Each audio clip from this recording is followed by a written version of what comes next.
is very important right here. Because I need you guys to just really, really take a look at this kid's face. And what we're doing right now for my social studies people, you know, we would call this, like this would be like a DBQ, a document-based question.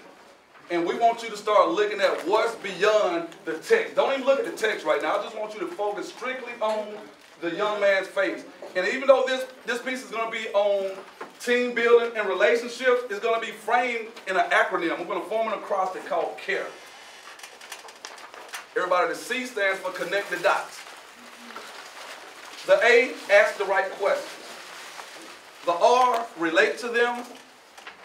And the E, which is more important than anything else I will talk about, expect more from them than they expect from themselves. Let me say that one more time. Expect more from them, referring to our students. Expect more from them, referring to new teachers. Are there any new teachers in here? When I say new teacher, if you're in year 1 through 5, you are a new teacher. So when I say connect the dots, only new teachers. When I say connect the dots, what do you think I mean when I say connect the dots? Think about this young man's face and connect the dots. Just look at what's going on.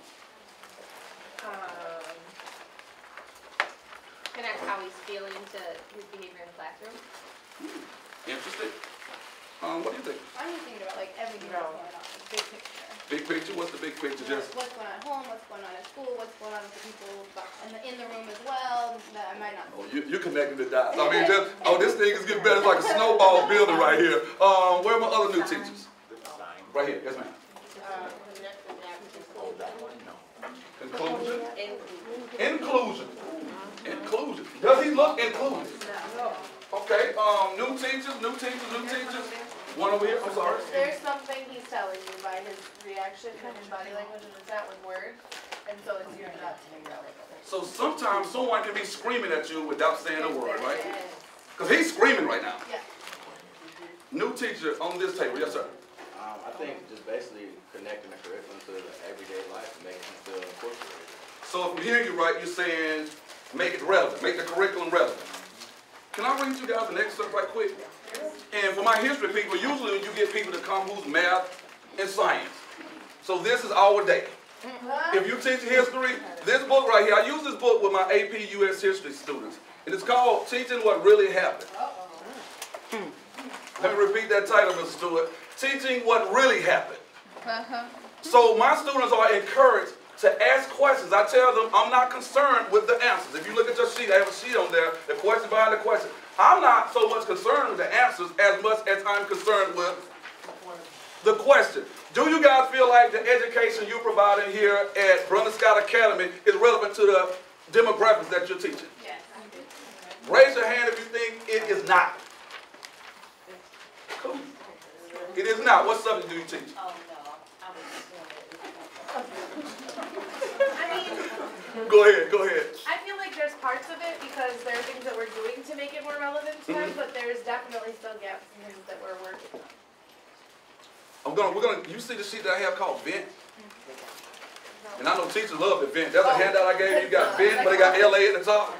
When we get to vent, I want you to talk about that. I want you to voice that concern. She says, I think that we're doing some things good, but there are still some gaps. And the one thing I love about talking to teachers, because I am still a teacher, I'm bold. And I don't want you to cower down because your principal is sitting in the room. And if we need to ask Mr. Stewart to leave out the room, he will tell you, I do this every time I come to speak with his teacher.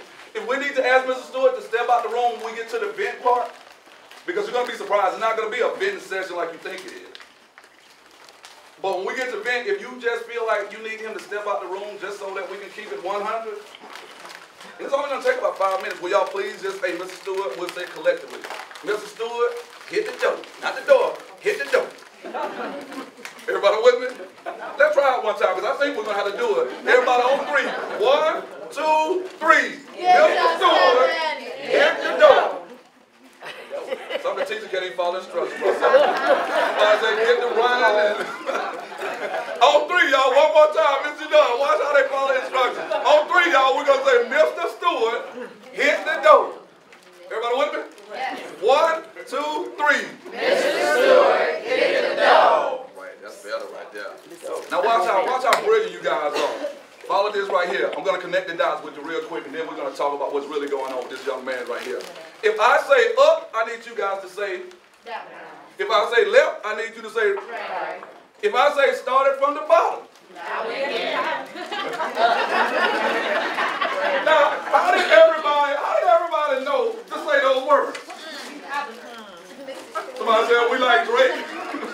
Right. How did everybody know to say no? How did everybody know when I said up to say down? Because there's like a natural pause and it's a connection. You teach opposites. We teach opposites. Somebody said there's a what? A connection right here. We connect even when we don't know we're connected. I gotta highlight this. I told Mr. Berger, right? I told Mr. Berger I was gonna do this. I walked around the school today, if you guys noticed. I walked around the school and I had the pleasure of walking into his classroom.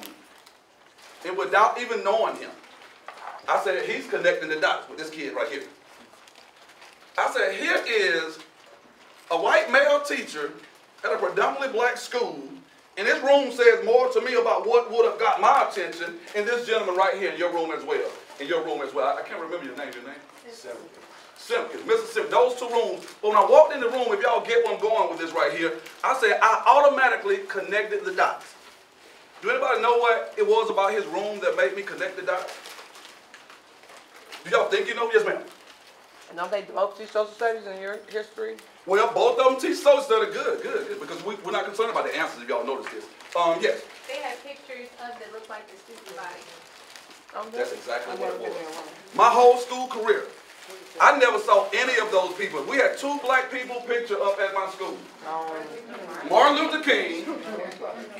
She said Rosa Parks. No, we had Martin Luther King and we had the devil. Y'all know the other black man who they consider the devil. Malcolm X, oh yeah. And boy, I went to a historically black college and I learned some rude lessons about referring to Malcolm X the way they taught us at my school. I learned some lessons about Booker T. Washington, although he's the founder of one of my rival schools, Tuskegee University. Shame on Booker T. Washington. But y'all, what do y'all think they taught me about Martin Luther King? Connect the dots right here, sister. No, I got the sister right here. This is that student in class who thinks because she's quiet and trying not to make eye contact, I'm not going to call on her. You know what? Dr. King had a dream. Right here, my sister texting right here. Keep it 100. I told y'all I'm going to be bold, right? There we go. In church, don't they say, ain't God good all the time? All the time? God is good. Oh, we're going to have some this place right here. So still, we're going to go back here for a second. So we thought that Dr. King had a dream. Who cares that he had a dream? What's the question I'm trying to prompt my brother right here? What question do you think I want to come out of this? Dr. King had a dream. I want a question to come from that. What was the dream? What else, y'all? What else? Why did he have a dream? Why did he have a dream? When did he dream? When did he dream? Because we're going to connect the dots. His dream in the 60s, what does his dream mean now? How does it impact us today? Is that connecting the dots? Once we start asking questions, it will make sense in a little while. Once we start connecting the dots, you'll see you don't have to tell students to go home and read. Then they're going to say, Mr. Walker, what do you mean when you say teaching what really happened? Have you guys ever heard of Christopher Columbus? Oh, say that again. We did not discover America. One love. Do you guys know if Christopher Columbus discovered America, when I get back to Atlanta, I'm going to take out an ad in the Atlanta Journal-Constitution. And I'm going to tell everybody in Atlanta that I have discovered untapped land. And this place is called Brenda Scott Academy. However, I do not like that name. I'm going to put a flag down up here. I'm going to change the name of it. And I'm going to ask all of you guys to go out and search for gold. Do you guys think there's any gold in this region? And if you don't bring back gold, I'm going to cut off your hand. Have any of y'all ever heard that part of the story about the Arawak, the natives? The women were so afraid of Columbus and his, I'll just say, and were Columbus, the conquistadors, and his, just all of the followers, that they said they would rather kill their own babies to have them sent over into his custody. And when I say the word custody, watch how I go back to questions again. I would rather kill my child. If you are a parent in here, raise your hand for a second, because we got to connect the dots. Parents, how hard would it be to kill your own child? It would be very hard. But to say that you would rather kill your child than to turn them over to the custody of someone who's going to make life, give me an adjective, my English teacher, who's going to make life terrible. I'll tell my students that's a level 1 word. Oh, hell. Oh, hell is a good word. You know, students love to say words like hell. Oh, want me to say it again? Well, hell. You guys know how I project hell? Whenever they get a chance to say a word that's remotely close to a curse word. And hell will be used the rest of the, the period. Oh, go to hell. As Walt said, we can say hell in here. I'm just trying to connect the dots. Do they do that in Detroit?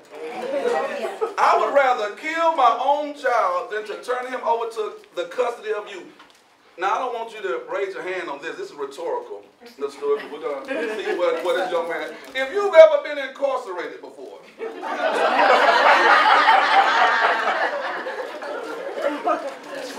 But Stuart, I know that somebody that just got out last weekend. But Stuart don't know. Now in Atlanta, we have mugshot, a little newspaper called mugshot. And my students, they go on there online. They will look your mugshot up like, whoa, you related to this man right here? And every time they go on that site, I'm like, Jesus, please don't let them hit my counter. Those students, if they can find that on you, they're going to one-up you. So we got this young man looking. Look what it says here. Purpose, to discuss ways our children can develop their natural genius. Look at the teacher's expression. That's why I told you, don't look at everything. And I didn't say look at the teacher's race. I said look at the teacher's expression. Right. Yes, life is good on that side of the doggone mountain. And I use the verb as mountain because my brother, we were out to lunch today, Mr. Middleton and I. He has this book about 7 mountains. And I'm looking at this mountain right here. Look at the other children in the room. They're all what? Happy and engaged. Man, oh, that's the word I was looking for right there. Engaged. They're all happy and engaged. Oh, you gotta do that. People teachers like to have any little thing that they can store something. Would you hand that to the student? Yeah. Happy and they're engaged. Now, there's something that you guys have not commented on yet. It says I'm on a time schedule. That's why I'm moving through this kind of fast. I'm hastily moving through here. There's one thing that most people never catch until that student who has that investigator eye pulls it out. You going with your brother? Nothing on the board? No. Oh, there's nothing on the board. All white kids are facing that way, and it seems like 2 black. Oh, where's the other black kid? That's the one thing because most people don't see that second black kid. And what is that second black kid doing? He can be what? Oh.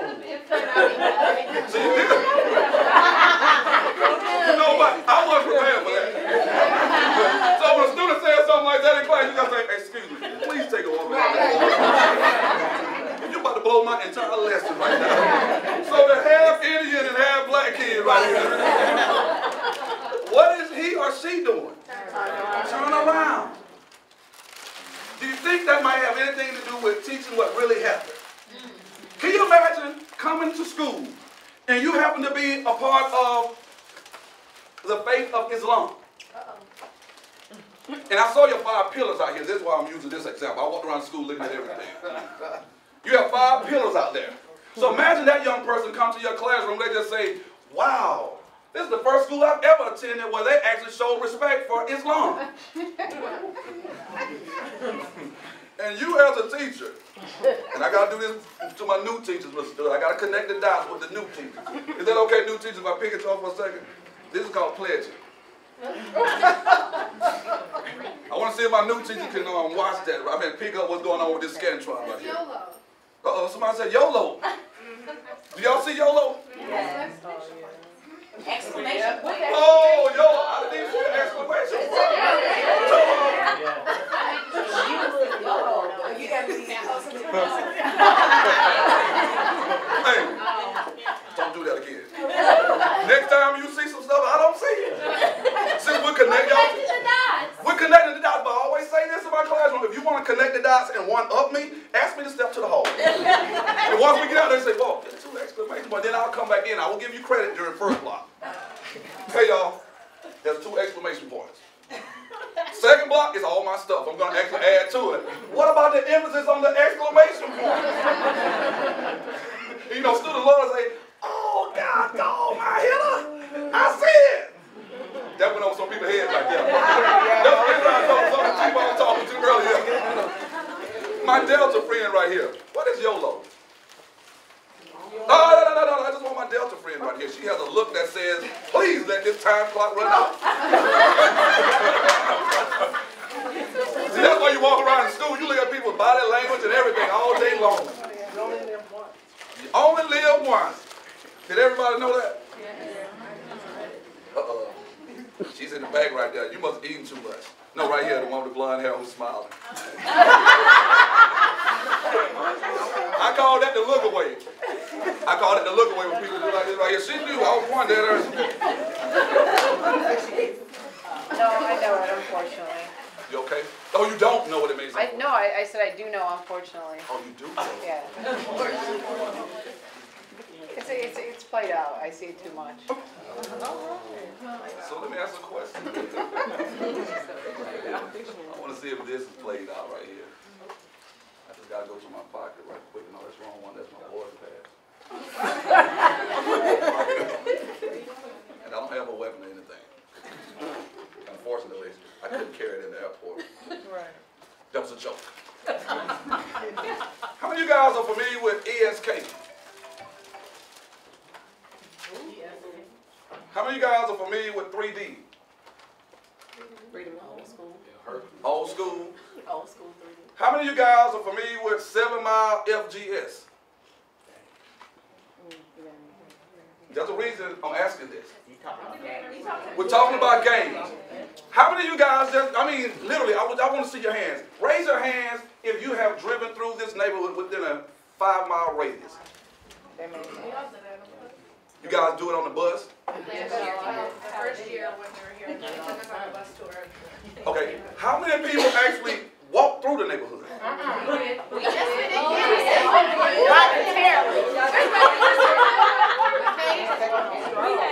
We walked through it. How many people live on this side of town? 5 miles away, that's close enough. East side. East side.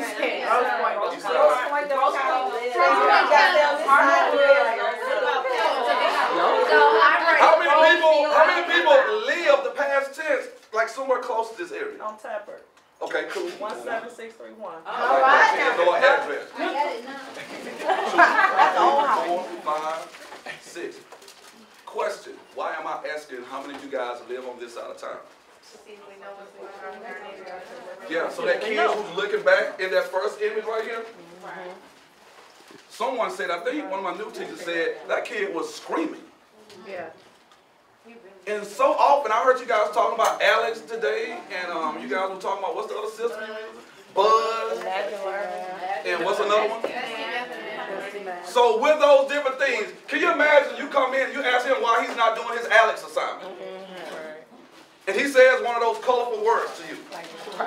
And in your mind, because you're not connecting the dots, you automatically go into attack mode. And he comes right across the hall to my class next period. And this is why I was talking to a teacher earlier. We were talking about school culture. And she said, well, so what are we going to talk about? How to relate better with the students, as well as how to relate with who? Each other. Each other. Some of you guys work right across the hall from each other. And you will leave a new teacher hanging out on the doggone, right out there in the middle of the ocean with sharks swimming around. Because you're not connecting the dots. You're only concerned about your 15-year career. And I got my room in control. So if I'm going to connect the dots, Mr. Burger, and I know I have a new teacher across the hall, the first thing I do, my principal do not have to ask me to go and become a mentor. First thing I'm going to do is say, hey, do you need anything? And I just love your energy right here. What's your name? Sarah. Sarah. Because I love your energy, Sarah. Yes. You're a new teacher, right?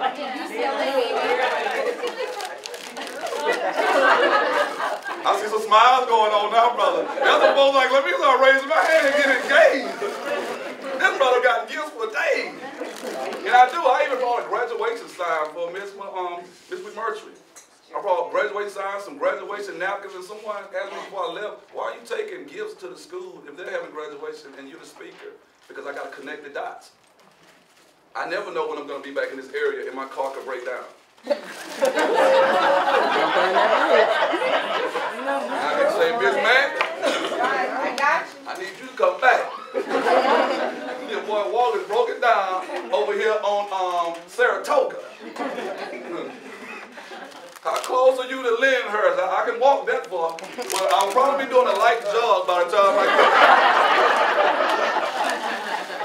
By the time you get here. Okay, let's go to connected dot. The handout that I have, connected dot. This gonna tell you guys having to do a little something for me. Can y'all connect the dots for me right quick? It will only take 5 minutes to do this right here. What about Michelle? Can't raise a man. That's right.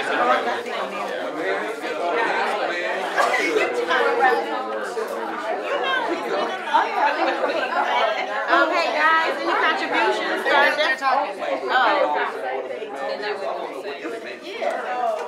Definition. We need to learn the wisdom of the old. Can we start that way? Can we start that way? Yeah. You're a new teacher, you can't make a question. All thing new teachers can do is ask questions, and you ask the question. I did. I know. Right. That's my motto. No, I'm not going to ever say no. I'll just ask another question. Do you think it's fair to a veteran teacher for a new teacher to pass the ball to them? Yes.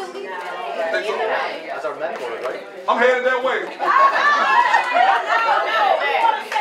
Veteran teachers! We have 2 minutes to do this. Veteran teachers, give me a definition of a man. A provider, a protector, someone that, a nurturer. I need a new teacher to write some of these words down for me. Any new teacher that mark this on the table. A provider, a nurturer. And beside this group right here, I want you to put V10 through 50. And a role model. V10 plus, we know this is the veterans. A provider, a nurturer, a protector, And a role model. and a role model. So will Big Meech be a man? Because he was Big Meech. Everybody know Big Meech, right? Yeah, be careful. Role model. Positive role model. No, I'm asking. BMF, the creator of the Because he's a provider. He was a nurturer. He was a role model for certain people. So would he be the man that we're looking for? No. That's a dumb man. He wouldn't be a role model, but here's my question. If we're connecting the dots, and your kids live in the neighborhood I rode through with Mr. Middleton today, maybe he's the role model they look up to. I think I'm Big Meech. Whoop. Larry Hoover. Whipping work. Hallelujah. One nation. Under God. Blah, blah, blah, blah, blah, blah, blah, blah. So y'all see what I'm saying here? You see how I got you thinking right now? You cannot define role model for me. So the question is, and because I'm gonna go real quick through that next part about asking the right question. I'm not concerned about answers. Let me tell you why I'm not concerned about the answers. I want you guys to write this quote down. If you have like notes, write it on your sheet. In my class, just like you're gonna do after I leave here today, that's why we do professional development. We're gonna try to pull out an answer from our students moving forward, not the answer. We're gonna pull out an answer, not the or your answer. That's exactly right. Some of you guys, and I know this especially with new teachers, and I'm not picking on new teachers, they give you that ancillary stuff that comes with that book. You print out those little quizzes that makes no sense. And the kids give you an answer that is so much more sophisticated than what the textbook has. And you haven't read the lesson yourself. Do y'all see how a kid can start looking back like the kid in the first thing? So even when I know the answer, I know more than my teacher knows about this particular subject. She asked me to go to Mr. Stewart's office because I'm talking back. So all of a sudden, you just killed my desire to learn. That's schooling versus education. You might want to write that down. I'm selling that stuff. Schooling versus education. I love those definitions. I mean, those words that you gave. This group right here, definition. Okay, we said a spiritual connection to a higher power, provider, physically strong. Spiritual connection, provider. My sister, you still taking notes for me? Can you keep up? We said leads by example. Leads by example. Director. Director. Conviction. Conviction. Head of household. Caretaker. caretaker. You know all those words, what it sounds like to me? Integrity. Integrity. Well, let me tell you what those definitions sound like to me. My mama. I'm connecting the dots again. So when you talk about a man and you tell that little boy, boy, act like a man, all those words describe his mother. And when you say man to him, this dude's mind goes into left field because I hate the so-called man who you guys are referring to as my father. So it's not enough to say you're old enough to know better. Because if I've never had a real relationship with a man, you got grown folks in this room right now who are struggling with what the definition of a man is. So how do you expect a 14-year-old to know it? And especially a 14-year-old who lived right across that field that's the grass is taller than I am. And it's amazing. We were riding, right, Mr. Middleton? We looked at your school from that side. If I had come from this direction, I would have thought this was a wonderful neighborhood. Looking at it from that side, I said, is that school still open right there with all the tall grass up there? And he said, yeah, they're just out for the summer.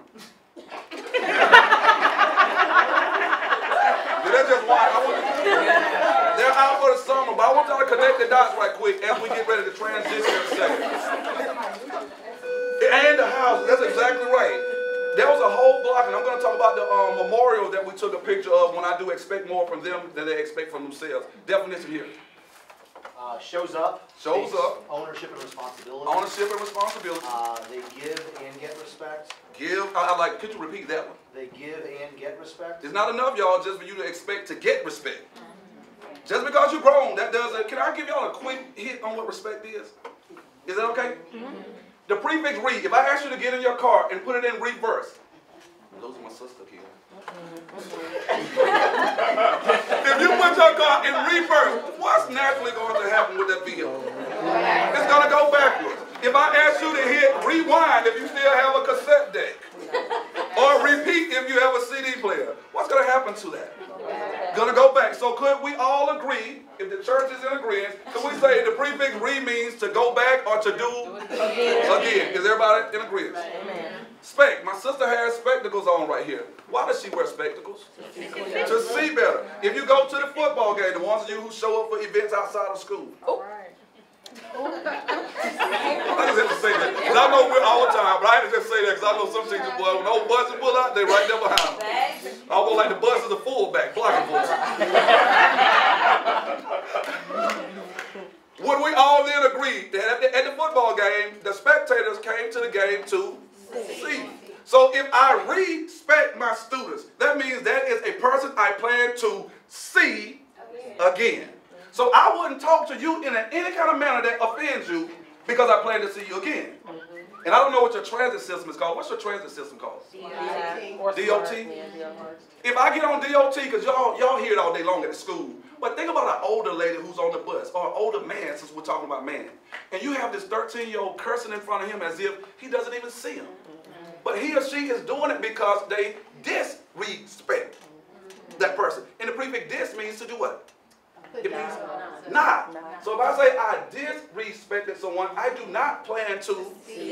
So it's easy for me to curse. I'm not disrespecting the person because I don't know the person. But since I don't plan to see him again, we're just on the bus. By mere chance, our paths cross.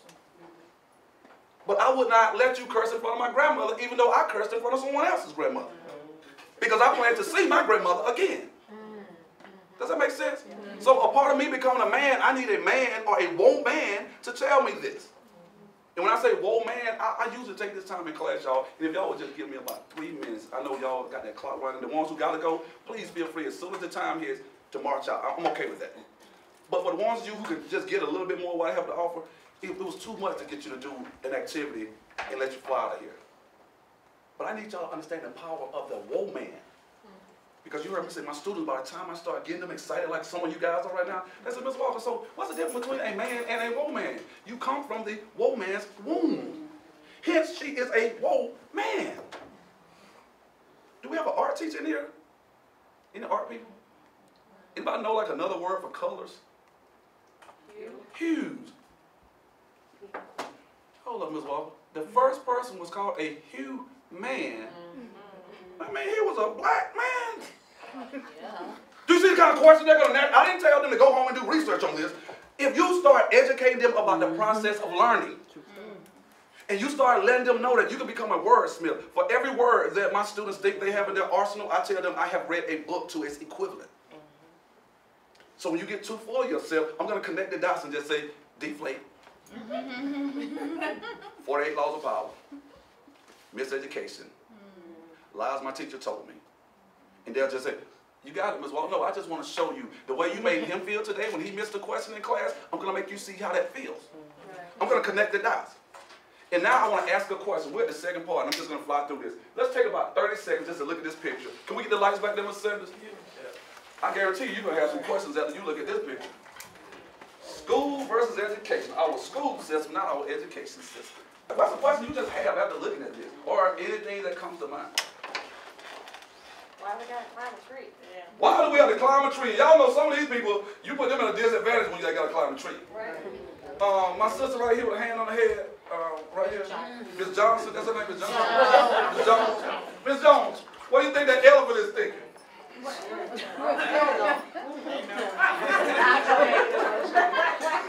Man, you can give me 100 attempts at that. I'm not making it up that tree. For my people at this table, any suggestions? I like that. Knock it down. That's what I'm like. Take the elephant, push it down. Everybody just front of it. I thought the same. Oh, can they get on the elephant's back? So that means the elephant is treating though, right?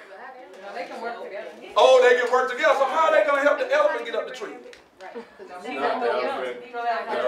So here I am. So the elephant is that kid that you use in your class. I want to show you how you stunt the growth of your good kids. You get your top student who's accelerated.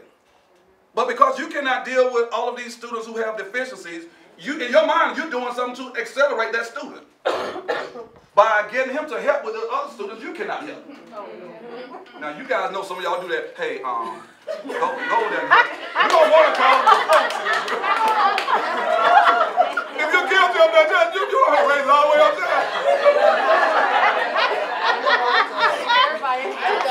Poor elephant.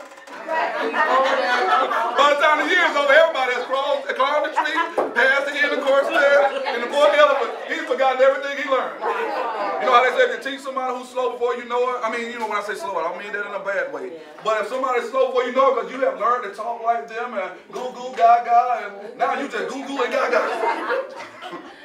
All right, last table right here. Any thoughts that come to mind? Who put him in charge? Do y'all know education? He said, who put him in charge? Are you a sports fan? I am. He's the gym teacher. Oh, I know you were wrong.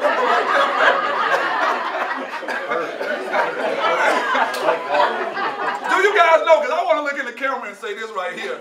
You know we are the only profession where you do not have to be an educator to be at the top of the food chain. So who put him or her in charge? Amen.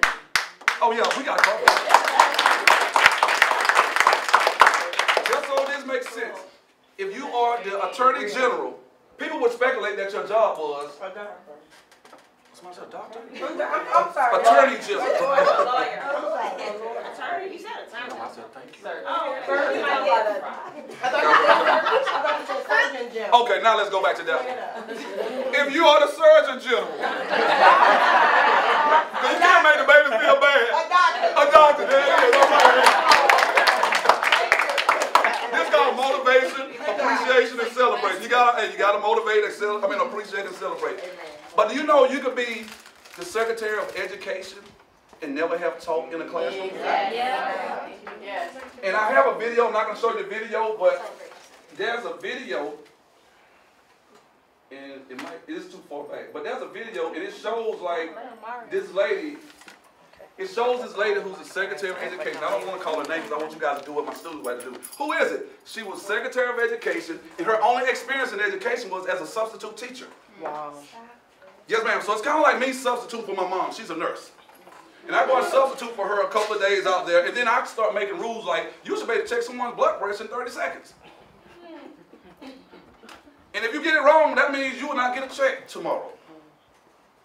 Can you imagine the pressure that our students feel when someone comes in and they're giving all these diagnostic tests every 2 weeks, every 3 weeks, every so on and so forth? And I'm not saying that it's just like because of your school building. There's somebody at the top of the food chain. Who put that person in charge? And when you look at the demographics, and this is not making excuses. When you look at the demographics a lot of time, you cannot tell me that waking up, looking at that field out there is the same as waking up to a lake. Right. If I had a child coming to this school right here and they had to walk through what I just walked through, no exaggeration, I would bring them to school. With all that high brush out there, I would be scared somebody would rape my daughter. And I would be scared that those gang members who we saw shooting dice in the middle of the day with just 2 or 3 little kids walking across the street, I would be scared that they probably try to jump them in the gang. And if you're anything like my cousin who joined the gang in Summer Hill in Atlanta, South Side Atlanta, he joined the gang, he said, "Cuz, my mama don't even get it. All she hears is gangbang." She doesn't know when I told the principal that I was getting jumped every day, he couldn't do anything about that because he had to patrol this area. Am I making sense? Yes. So what he decided to do, y'all, I need y'all to make this connection right here and ask the right questions, and then this is going to transition into relate. He said, if I'm going to get jumped one time and be a part of the jumpers and not have to run home from school anymore, it will be in my best interest to join the gang. Right. Now, in our minds, the people who struggle with manhood right here, that is the most ludicrous thing you could ever say. In his mind, those dudes who he joined the gang with, they were the real men because the real men who say they're men can protect us from these boys. So when we say Big Meat, hey, he is a role model to me. Because just a mere mention of his name made Mr. Middleton say, be careful how you use that name. So to a young man who's scared, Big Meat must be the ish. Think about that. So without going any further, this is what we'll conclude at right here. We're going to relate, but I want y'all to look at the expectations some teachers have for their students. Can I get someone to start reading for me right here with Alex? Alex consistently defied me. During class, he contradicted me numerous times when I insisted that the length of 1 kilometer was greater than that of 1 mile. Every other student in class accepted my lesson without argument, but your son refused to believe what I told him, offering such rebuttals as you're lying to class and commanding other students to challenge my curriculum. Stop right there. If a student challenged you for giving wrong information, should he be penalized? No. What would you do? Prove it to them. Give them an activity where you prove it to Or them. he can prove it to you. Or he can Have him prove it to you. Right. See, we're getting back to an answer versus the answer. Right. See, right there when you say, prove it to me, you're still saying you have the answer. Right. He said, I have an answer, and I might have gotten to it in a different way. Right. I'm from Germany, and we use the metric system. Right. So I think I'm a little bit more experienced with the metric system than you guys here in America. And watch how simple this is. If you want him to prove it to him, just say, how would you break down a pound if we needed to break that pound down into ounces?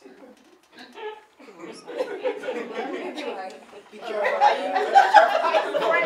Watch this right here. I need you to understand this. Because this right here, when you start talking about kilos and grams, see, all you're doing is connecting the dots. I didn't say do a dissertation on drug dealing in Detroit. Right. Once you do that, they're like, oh, so we use the conversion system all the time. So Alex was right. But we are using a fear, what I call a deficit model. We attack with pit bulls. You're not going to tell me. I read this in the book that the state provides for us. Oh, my sister was reading for me. Will you close us out right quick? Although he was correct, Alex's actions show a blatant disregard for authority and a complete lack of respect for his school. In the future, Alex would be better off simply accepting my teachings without resistance. Please see to it that your son understands this. Schooling versus education. So I mentioned, I think I was mentioning to Mr. Sanders, I mentioned to someone earlier, no, it was a new gentleman, the substitute in Mr. Johnson's room. I said, just because I live in a Section 8 neighborhood doesn't mean I deserve a Section 8 education. Right. So that's going to be our transition into the last slide. Y'all know I have so much more. I'm not going to waste your time. I respect your time. Somebody just said, yay. These teachers at BSA keep it 100. Yay, because I got you on the clock, brother. Would everybody take out the one that says, as an educator? Now, if you're a teacher, this might not make sense. But if you are an educator, I want you to really, really hone in. And maybe hang this up in your classroom right here. Can I get a volunteer reader from my new teacher's side of the room? All right, thank you. Everybody, let's put on our good listening ears. Before she reads, Hey, we've been doing good, y'all. Will you guys do me a quick favor? I only see one of these on this table. Should have been two on each table. Can we pass those two up to the front? That sign-in sheets. If you did not get it, don't worry about it. All right? If you did get it, we're not going to waste any more time. Somebody from the volunteer, from this table right here. This is one of our new teachers right here.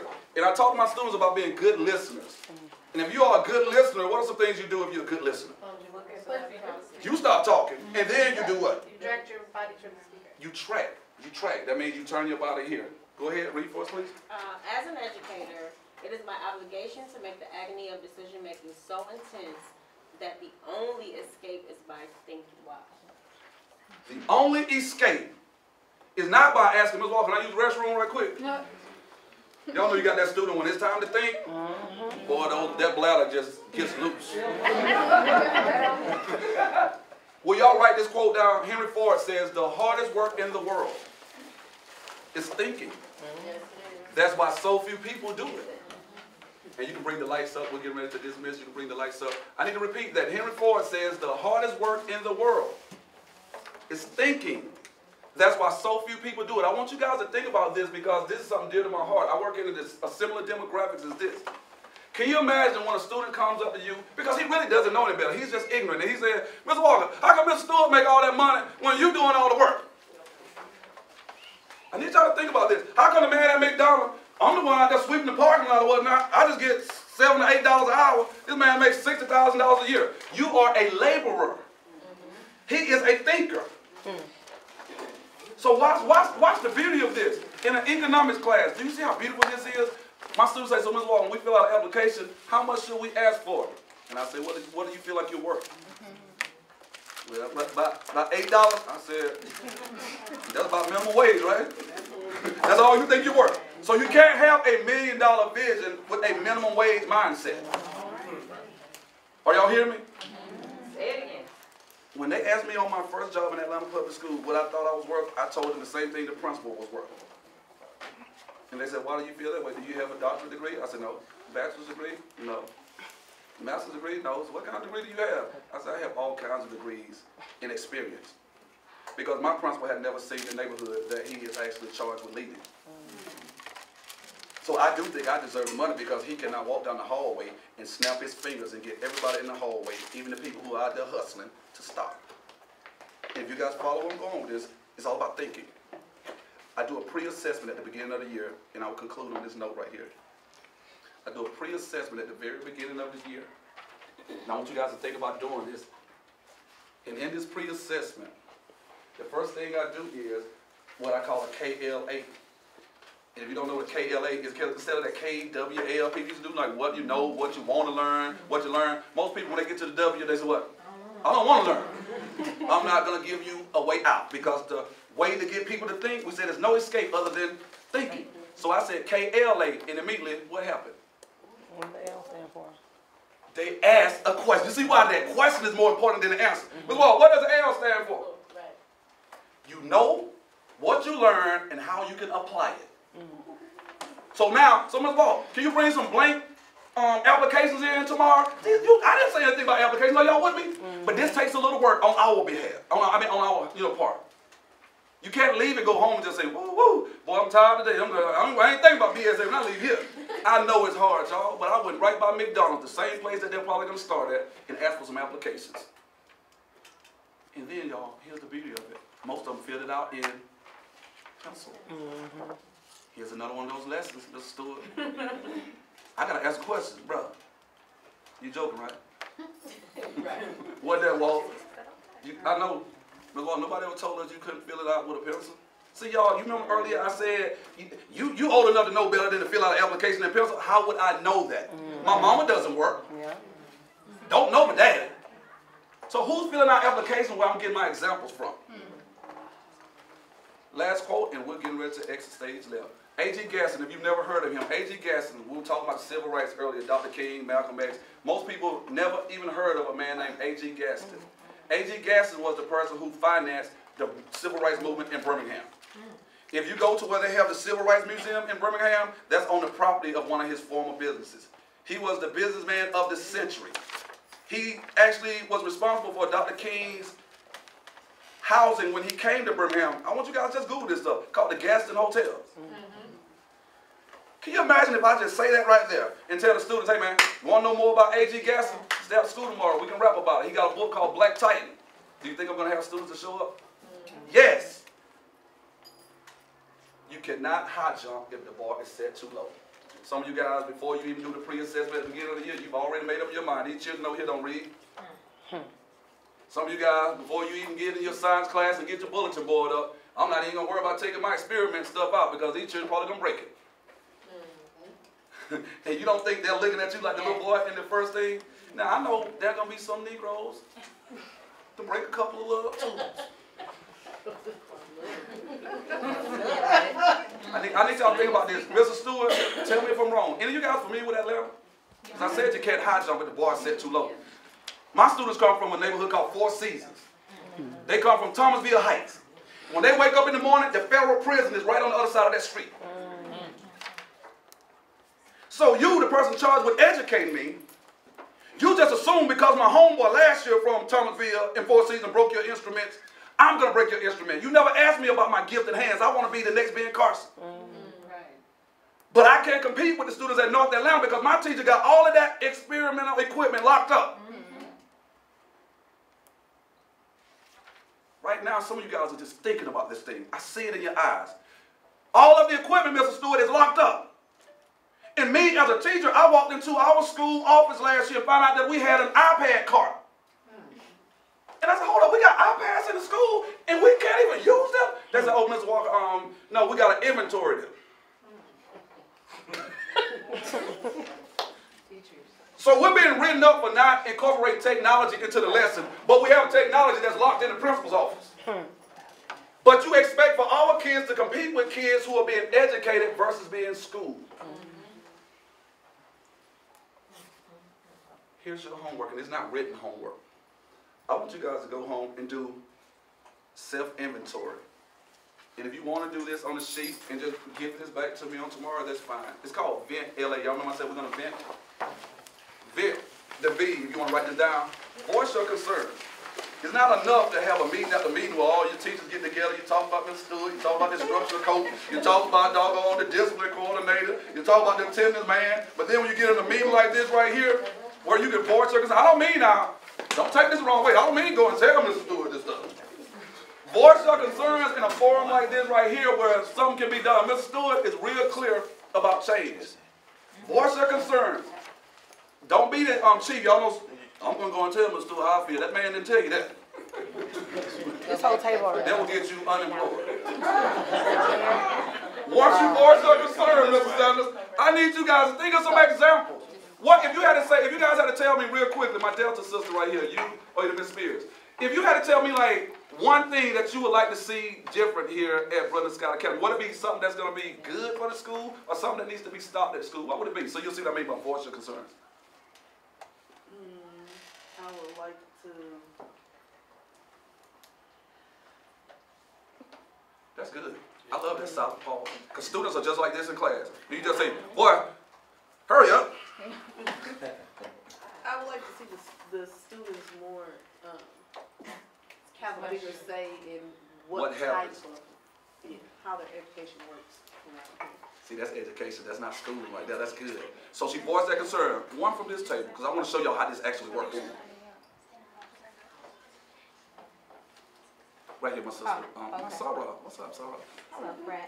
I think if I had to choose one thing that I think was important to me that benefits the students, I would like to see a little bit more uniformity in the types of curriculum and planning and resources that we use for students, so that some of the things that we're using in class translates and follows with them.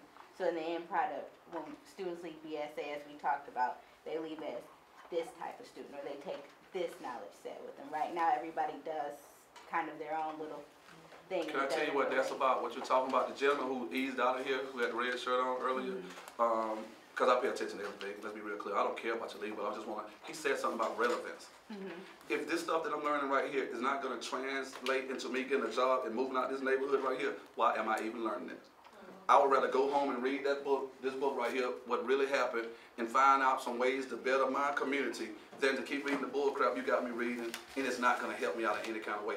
So now, if we want to do those things, give examples. Is there an example of something that you would like to see? Because you said you want the students to be more involved. Can you give me an example? I would like for them to actually create a plan that they would like to see. Do y'all have a leadership team? Yes. Y'all do have a leadership team? Is anybody in here on the leadership team? I know the Stewart is on the leadership team. Anybody besides Mr. Stewart? Ms. Murphy? All right, two. Ms. Stewart, are there any other teams on Judah. the leadership team? Oh, Judah is on the leadership team? You ain't raised your hand, Mr. The steps. I'm going to show you SIP how it's going team. to work right here. All right, now that we know, we have a leadership team members in here. Leadership team, did you guys hear what she just asked for? Now, we're not saying we want the students to take over. It's not going to be like, anarchy, no laws, no guidance. But I was on the leadership team last year at my school, and I had to resign. And I didn't say I got fired. I resigned. I was over school culture. I want you to see how this works. As long as I was on the leadership team, I wanted to see the same thing happen. I asked my principal, I said, if we have an SGA, why don't the SGA president and vice president sit in on these meetings about the school and how it operates? Well, students, we're talking about stuff that students don't need to know about. And I say, like what? It's their school. Well, these students get in here, they might start asking questions or whatnot, and, we don't want to extend their meetings or whatnot with their questions. See, just like most of you guys are ready to go, I know because I'm a teacher. If you have to go, can we pause right here? This is the extra 3 minutes I said I needed. The people who need to go, seriously, can y'all go ahead and leave? When we got started, I looked at my clock, it was 4:43. I'll just tell you what it was. I'm not talking about what time y'all walked in the room now. I'm talking about what time. We good? So watch this right here. And some people don't want to leave now because I just put them on the spot. Had I not said that, they were going to slide right on up out of here. Now that we know, leadership team meetings, this is going to be vent in action. It's time to take action. My principal, he was not ready to receive that. It's called, this voice your concern, examples, now that we know. Oh, no. See, I hit that now that we know point, and the only way I was going to get what I wanted, just like you said, is that I had to resign from that committee. You can't say I'm over school culture, and I tell you as the principal, I study games. The government of Bermuda flew me in to Bermuda because they had a game problem. So when you mentioned about big meats, trust me, bro, I've been in some hoods. And I know some people who know big meats. And I didn't say I know big meats. But when you do the kind of work I do, man, you got to believe in a higher power. But you cannot save a brother in the hood if you're scared to come to the hood. Do y'all feel me? You can't tell me why I need to be at school on time every day when I'm telling you I'm waiting until the drug boys or the dope boys or the gang bangers leave that little spot right there. And as soon as they leave the cut, I'm running to school. You don't even reward me for making it to school. As soon as I walk through that door, you do exactly what I expect you to do. These children over here, that's schooling versus education. And if you only gave me a chance to ask you a question. If I said, Mr. Burton, have you ever had a pistol put in your mouth before? And he said, no, I can't say I had a pistol put in my mouth before. Why? Because that just happened to me a second ago. That's why I was late for your class. Y'all know what a paradigm is? It's a ship. See right there, if somebody put a pistol in your mouth tonight, you just went shopping, they put a pistol in your mouth. Would you feel comfortable going back to that same store? I need y'all to think about this. I'm concluding, but I need y'all to leave it. This needs to be the most important thing you guys hear right now, the take action part. If you've never had a pistol put in your mouth on your way to Brenda Scout Academy, you have no idea what it feels like at 12 years old to say, Mom, I don't want to go back to school. And your mom say, baby, I can't move out this neighborhood because my resources won't allow us to leave. So you guys oftentimes, and I say you guys, I'm a part of it too in my neighborhood as a teacher. Oftentimes, we just say, well, I mean, you do better when you know better. Okay, I know that my son had a pistol put in his mouth. I know the police officers at the school know that the drug dealers, boys who come in smelling like weed every day, they're bullying my son. Can you guys do anything to help him out? No. So he's probably going to miss about 90 more days this year. Are y'all with me? But when you start asking that question and we let our students get more involved, you know what students would do? Let's walk, check this out. She's talking about Tay-Tay. Tay-Tay, that's my homeboy right there. Yeah. What we need to do is, man, if you want to get Tay-Tay to come to school, all you got to do, man, go and talk to Big Gift. That's the dude who out there, he calling all the real shots. And Mr. Berger, now you and I, we go down there together, 2 teachers from the school. You know what usually happens? Because I do this on a regular basis. First thing most of the people in the hood say when they see a teacher come out there, Hey, man, don't you work at South Atlanta? When you're in Rome, you do as the Romans do. If I know I'm on Cleveland Avenue, I'm going to say, yeah, blood. Because they call that Cleveland Avenue. Yeah, see that blood. You're not saying no C. You're not calling it Cleveland Avenue, so I need to know where I'm going. Yeah, blood. I work up there in South Atlanta. Y'all see some people say, no, I'm not going to subject myself to using gang terminology. You better. I love the Lord and he heard my cry. Now, lay out an action plan. I resigned. You see what I did? Now that I know, I took action. I resigned. Now that I know, take action. Lay out an action plan. And you know what I did? I collaborated with other teachers. We had the same intentions. And guess what? The SJ president said, Ms. Walker, I know we can meet at my uncle's restaurant down the street. Whoa, we can do what? Meet at my uncle's restaurant. We started having PTA at the restaurant, Mr. Stewart. Watch this right here. If they're not coming up to the school, look at how I just wanted to get the students more involved, and now they are able to figure out some stuff that the school couldn't figure out. Where the parents won't come up to the school. Oh, no, they don't come up to the school, but they sure come to that restaurant we meet at. You and who? Me and Miss Spears. You didn't get my permission? No, it's not something that we do at the school. We do it at the restaurant. Because the school is not progressive enough to see that the students got all of this coordinated. And if we allow the students to get involved, am I making sense, Miss Spears? And who are the foot soldiers on the floor at the school? These students can tell you who skipped, where they skip at. They can tell you who trying to sell drugs at the school. They can tell you everything. The last one, ate. The last one, y'all, ate, and I'm finished. Apply.